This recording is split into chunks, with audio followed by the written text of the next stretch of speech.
So I was doing some knife maintenance and I realized that I had talked to my friend and I got permission to repair this knife. I talked about this in a short. Now, this is a heavily bent and damaged kitchen knife. Now, if I was to try and straighten this out, what would happen is the likelihood is that this would break off. So you're left with a couple options. You can grind all this material off, but as you can see, you're grinding into the thickening of that blade when you do that. And then it's just not going to be as thin. So what the other option is, you can remove, now this is very exaggerated. I am going to remove material all the way to here and bring it back and then just kind of round this in and maintain the overall shape of this blade. Because if I was to try to sharpen this, I'd be cutting big, deep gouges into it. And you can see that somebody tried to straighten this somehow with a tool of some sort. But that's really not going to work. So what we're going to do today is I'm going to get my grinder out and put a fresh belt on it, and we're going to remove this material. I'm going to show you how you can repair this. Now, a lot of people are like, well, I did in the short, they were like, that's not repairing, that's modifying. I was like, if I've removed a damaged portion of the blade. Now, a lot of people would say, why don't you just try and straighten this out? I have a jig. I could put this on it and tighten it down and try and bend it out and things like that. But the fact is that once you stress this material, it's going to be much more prone to cracking. So let's go ahead and let's get out and set up the grinder and take a look at this while I do this. I will not be wearing my full face respirator because we're outside. There's plenty of ventilation. There's a good breeze. I absolutely recommend if you're going to use a grinder and be grinding anything, metal, especially any composites, that you wear a respirator and safety glasses. But for the sake of what we're doing, it's going to be quick. I'm going to be out of the way of the dust and we're going to have plenty of ventilation, so I'm only going to be wearing safety glasses. So I'm going to get this grinder set up. I've got myself a little pan of water here and I'm going to get a belt on this. We're only going to use 3 items. We're going to use, well, technically 4. The Scotch Brite, we're going to use an 80 grit belt, which is a very aggressive belt, a 120 to give it a little bit finer finish on the spine, and then this conditioning belt is going to allow us to give it nice professional finish. And my neighbors are idiots sometimes. So let's go ahead and get this belt set up, and I will probably put you guys on some time lapse.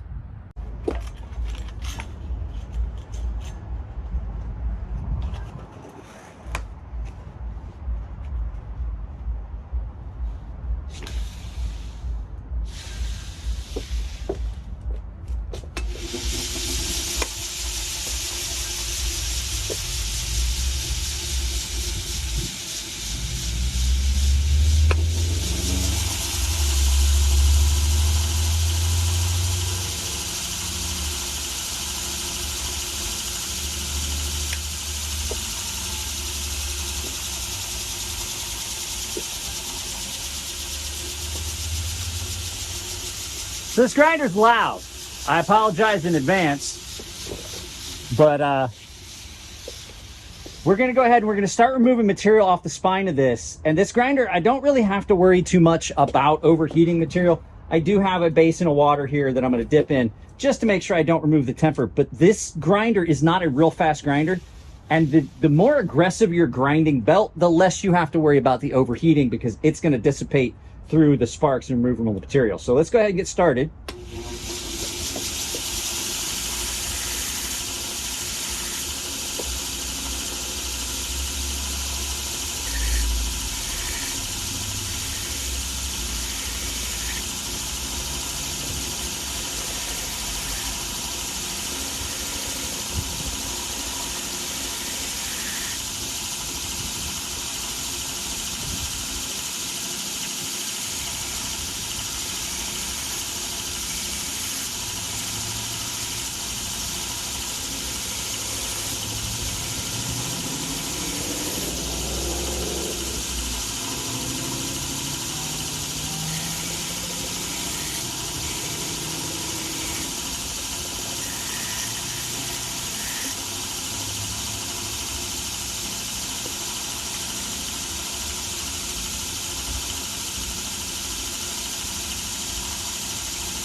So all I'm doing is just removing the bend at the very tip.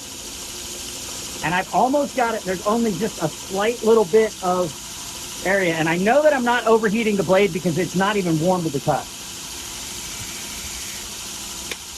But I don't want to leave a real coarse finish on the back of this. So what I'm going to do is I'm going to switch to the 120 grit belt as opposed to this very aggressive 80 grit belt. And I'm going to clean up that finish and then put the conditioning belt on and just make it look nice. Now, these aren't really expensive knives, but it's still something that you can do that doesn't take that much time. If you have access to a belt grinder like this and the belts, it really doesn't take that much.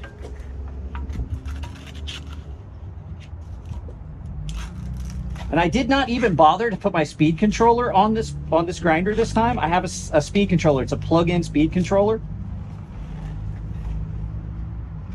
Thanks.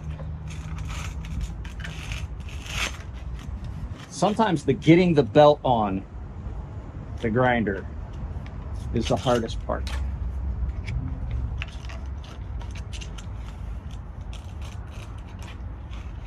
There we go. There we go. And now it's on. I have a little knob up here that I control the tracking from left and right to make sure that I'm straight on my my grinder, and then I'll see if it at all wavers, and then I can adjust that left and right to make sure that the belt stays on the wheel.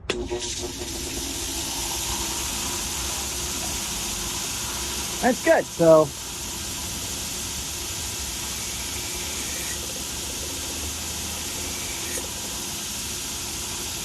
hang on a second, I think I hear someone calling me. Okay guys, so just like with sharpening, all I'm doing is I'm just removing that really coarse scratch pattern off the spine because it just really doesn't look that good on this knife to have it have that really coarse scratch pattern. And then I'm going to do a little bit more cleanup and refining. So let's get this back on.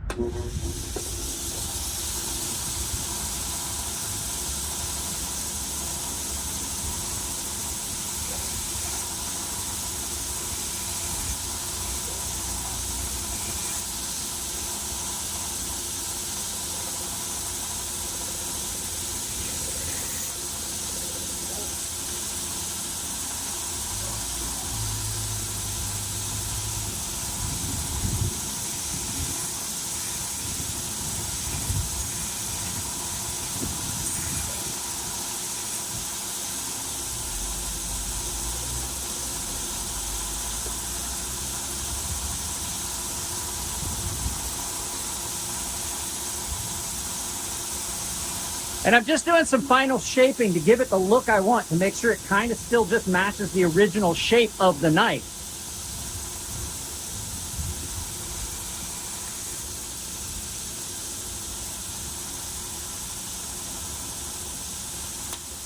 So at this point I have two options. I have a Scotch-Brite wheel that I can use to clean up this, which I think is probably the direction I'm going to go with it. I'm going to use the Scotch-Brite wheel as opposed to the conditioning belt because this is kind of narrow and I don't accidentally want to cut into my conditioning belt. So what I'm going to use now is my actual Scotch-Brite wheel, and it's going to give me the same effect as that conditioning belt, which is basically just a great big Brillo pad.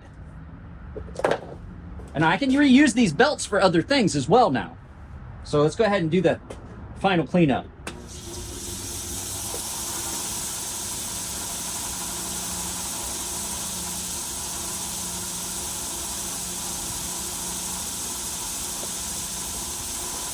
So all I'm doing right now is I'm just going to clean up the back of this knife from what it looks like now and give it a more refined finished polish.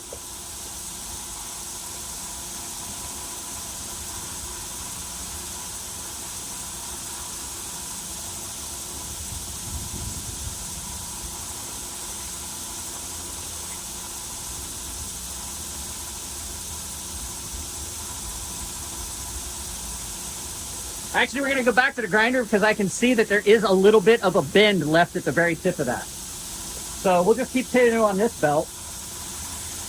It's aggressive enough to do what I want to do.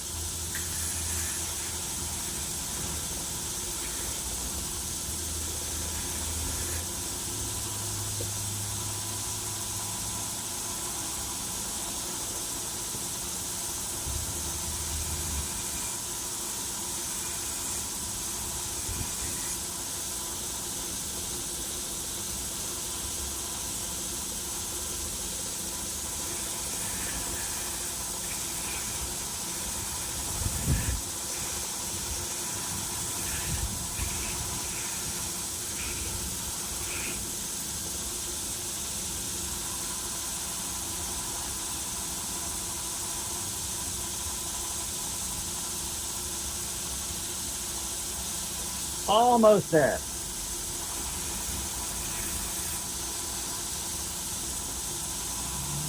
So that is very thin at the tip, so you want to be careful and make sure you're not overheating.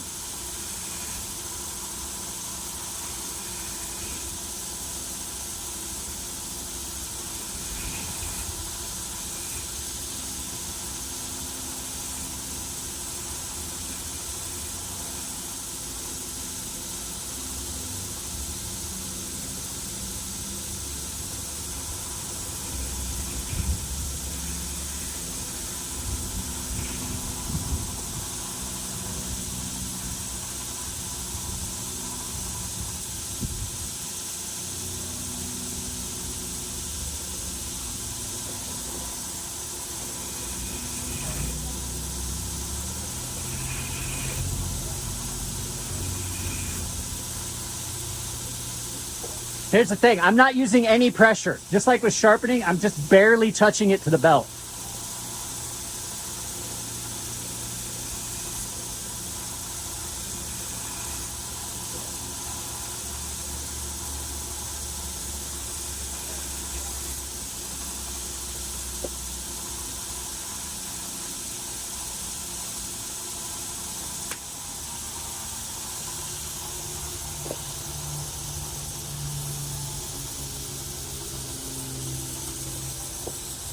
So I'm gonna zoom you guys in real quick on what I've done here. Let's zoom in real quick.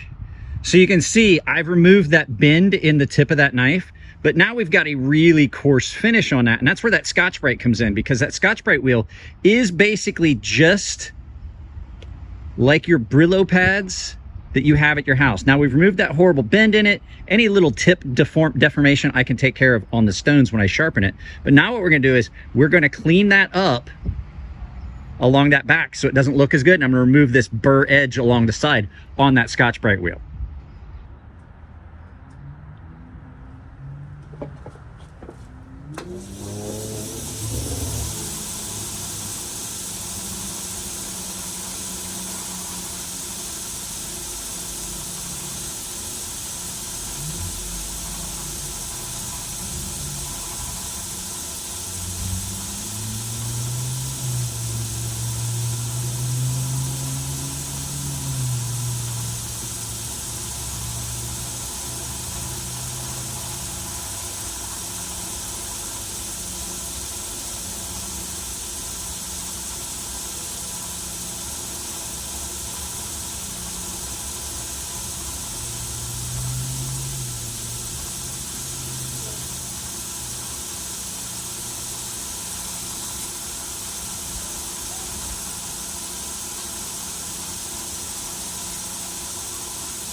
So I'm bringing you in here so you can see now that really coarse finish that was on it. They're flying the F-18s over today. The really coarse finish that was on it is gone, and there's no sharp edges. I've crowned that spine so that you don't have any discomfort when you're using it. You can put your thumb up on the spine. So I'm gonna fast forward a lot of that stuff, but this is basically how I would repair something like that. This is typically what I would do. And then I'm gonna sharpen this and it will be like new. And I've removed that horrible dent in this, but I have not really changed the shape of the blade all that much. Maybe a slight change right here as you come into it, but you haven't really changed that knife all that much. You have the same edge profile as you would have to start with, just a little bit shorter. So let's go back inside and finish this up. I could have done it the other way, but you don't get anywhere near as drastic a change in shape as I would have if I had taken off that material like you saw. You're going to maintain the same general shape, blade profile, and you're not going to have that tip thicken up like you would. This is going to be, that's going to have the same edge profile as it would before, because I didn't remove any of the edge. I didn't get back into thicker material. So this is just something that you can do if you know how to use a grinder properly and you got some practice. It's not that hard to fix something.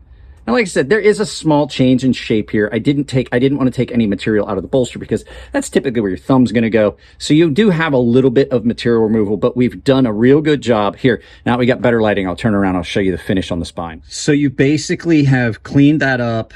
You've got you can still see a little bit of the scratch pattern, but that's because I only went to 120 grit. If I'd went all the way to 220, I've crowned that spine a little bit. If you watched me when I was doing it, I was rocking the knife back and forth as I was going down the Scotch-Brite wheel, and I've crowned that spine so that it's nice and softened. So I'm going to get this sharpened up and off to the customer. Hope you guys enjoyed it. It was just something I needed to do anyway, and I thought I would take you along for the little journey. Guys, here comes the scroll up with all the channel supporters, and I'll see you in the next video.